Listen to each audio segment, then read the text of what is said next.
அவருக்கு வந்து லாஸ்டா சுதந்திரம் கிடைச்சிருச்சு நம்ம நாடுக்கு. ஹலோ ஃப்ரெண்ட்ஸ், வணக்கம்.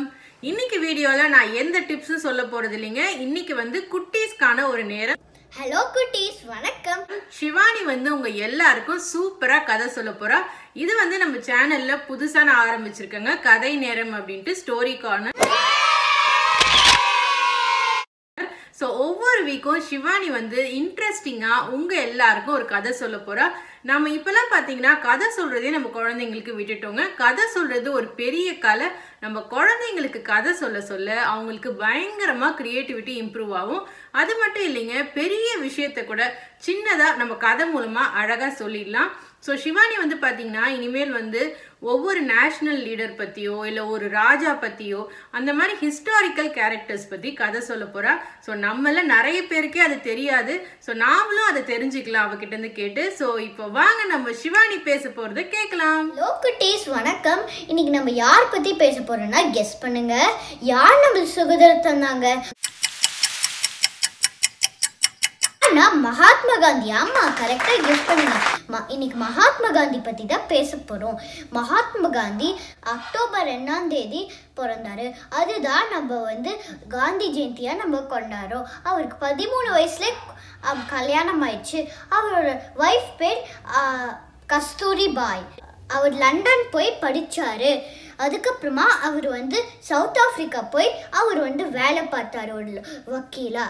அதுக்கப்புறமா காந்தி அவர் ஒரு நாள் வந்து ட்ரெயினில் போயிருந்தார். ஃபர்ஸ்ட் கிளாஸில் வந்து ட்ரை பண்ணார். அதுக்கப்புறமா ஒரு சவுத் ஆஃப்ரிக்கன் வந்து அவரை வந்து தள்ளி விட்டார் அந்த ட்ரெயின்லேருந்து.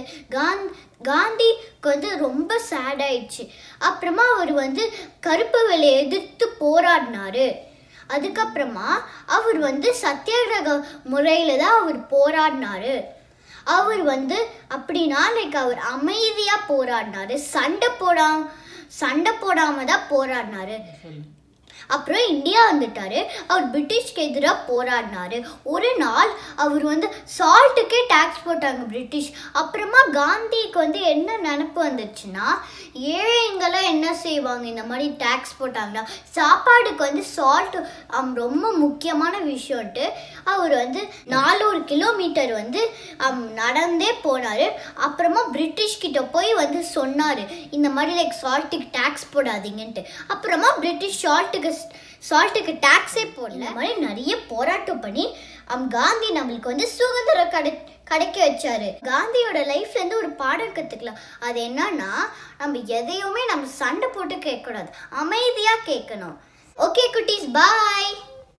ஓகே ஃப்ரெண்ட்ஸ், இந்த வீடியோ உங்க எல்லாருக்கும் ரொம்ப பிடிச்சிருக்கும்னு நினைக்கிறேன். உங்க குழந்தைங்களும் உங்களோட சேர்ந்து ரசிச்சிருப்பாங்கன்னு நான் நினைக்கிறேன். ஸோ இந்த வீடியோ பிடிச்சிருந்தா உங்க ஃப்ரெண்ட்ஸுக்கும் ஷேர் பண்ணுங்க. மறக்காம நம்ம சேனலை சப்ஸ்கிரைப் பண்ணுங்க. இனிமேல் ஒவ்வொரு வாரமும் கதை நேரத்தில் ஷிவானி பேசுவா.